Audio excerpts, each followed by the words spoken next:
Hi, I'm Terry Baker, and I love Jross-tv. What's up, y'all? This your boy J. Ross, 10 million strong, hanging out in St. Louis with drummer extraordinaire Mr. Terry Baker. Y'all in town with Kirk Franklin. Y'all, they bringing the heat. Hey, Terry, man, a lot of folks know about you, man. You've been on the set a long time, and one thing I've always heard about you is the professionalism that you carry in the game. So how did you develop that growing up?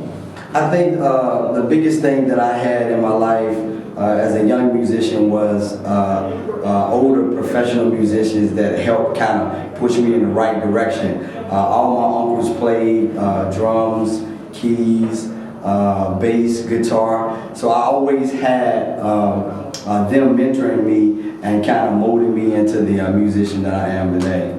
Now everybody always have known that you're a man of God. Yes, sir. Now, what's your opinion about secular gigs, for a Christian musician? I mean, you don't have to put yourself out there, but you kind of like the information on what you think about it.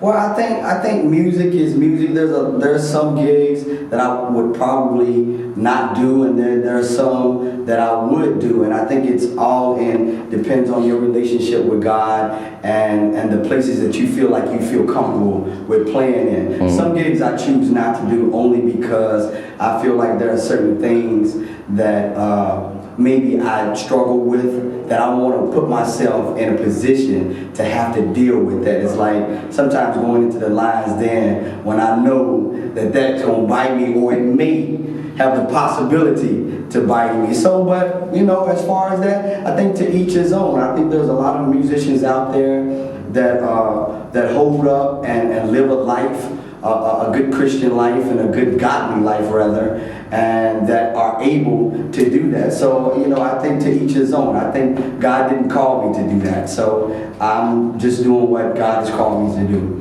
Now, how would you go about differentiating yourself from doing one particular gig to the next? Say that again? The difference. How would you say in your mind, well, I won't do this gig, but I'll do this gig on the secular side? What inside of you would say, well, no, that's just too far out?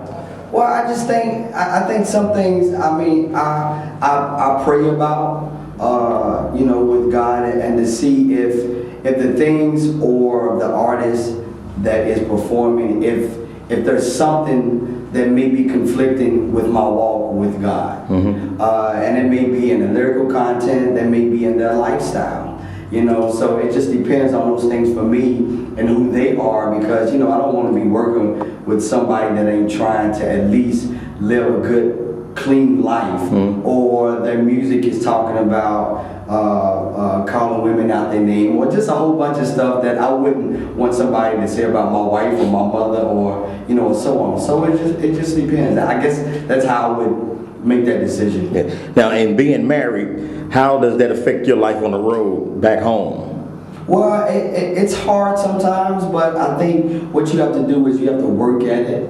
And I think, with being out sometimes, a lot of times you have to, me and my wife, work at times that I'm able to go back home. I will say that Kirk Franklin is a family man, and it's been one thing that has been positive about this organization is that they're all about family. So one of the things, even with my wife, she comes out here sometimes, and then, with me being out, there's times that I go home, I'm able to fly home. So you got to continue to work at it, and you got to continue to make it something that you don't put on the back burner, because my family is my first ministry, not Kirk Franklin or being on the road. My family is my first ministry, so if anything that conflicts that we can't work out, I got to get back to my family. Yeah. And let God do the rest. Oh, I feel that. But let me ask you this. Now, say you can't do a gig, and they say, hey, Terry, man, well, find a replacement for yourself, for the gig. Mm-hmm. What would you look for in another drummer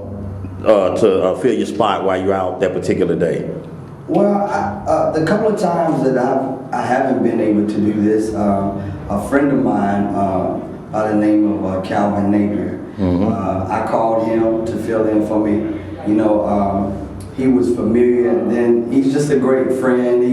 I think he's a person that wouldn't, you have some people out here that are trying to get a gig, or, they'll go at any lengths to maybe go around about another way to say, okay, I'm trying to get your gig. Well, say the least, I felt comfortable with calling him. I know Teddy has, I think he did, Teddy Campbell did a couple of dates, and Spud Seawright. So in that, I would, you know, for me, it's just people that you feel comfortable with to say, hey, you know, somebody ain't trying to stab you in the back and that sort of thing. I feel, you know, at this point, I don't feel threatened by those things as well now. There was a point that I probably would have, you know, in different gigs, but right now I don't feel threatened by that because I know that God has ordered my steps, you know, to do a lot of things that I do, and can't nobody take that from me. When God does something, can't nobody take that away from me. Right.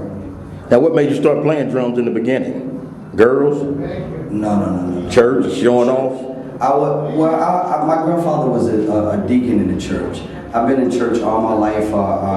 I grew up in a Pentecostal church. We went to Sabbath keeping church. We went to church on Saturday, and we kept the feast days. So I was always in church.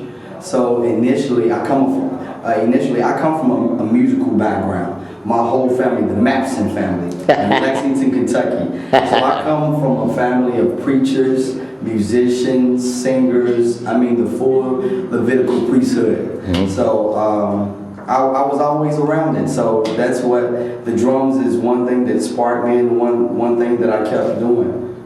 You know, whereas, you know, there was a lot of musicians that went on to maybe bass, which my brother went on to bass music, which is my partner. They had to throw it in there, didn't they? Baker Brothers Music died.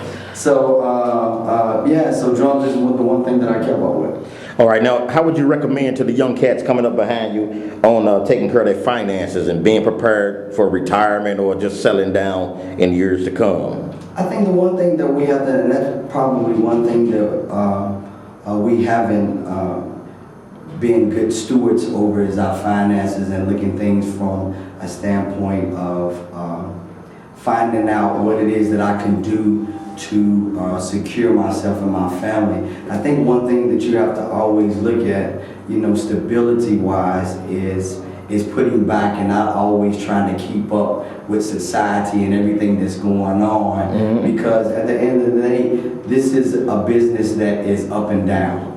So when you got it, that don't mean that you go out and spend it all. It means you put some back, invest it, do all of those things for, you know, the time when you're not working, so that you can begin to leave something for, if you got children, you got to leave something for your children. Because in the scriptures tell us that we got to leave an inheritance. Right. A lot of times, you know, and growing up, we don't have that, or have somebody telling us that it's our job to leave something for our children, so that they may be able to take what, you know, what God has placed in them to the next level and even further than what we've done. So, you know, I feel good. Me and my wife, my daughter is in Berkeley, Amber Baker. She's up in Berkeley right now, and we feel good about that. You know, one thing that God has given her a great talent, but He's also given her a spiritual gift that at some point in her life, you know, God is going to call for that. So, you know, one of the things that we did as parents is we tried to nurture her spiritual gift, because the things that's in her naturally, music, it came natural. She was going to get that. You know, so I think the one thing that we don't realize is we were born to worship, and we was born to fulfill a purpose in God first. Because all the things that we're doing now, He already knew it was in us because He placed it in us. Right. And that was part of our getting to a point to where we can open our mouths and speak about Him. So my gift is just making room for me to tell the goodness.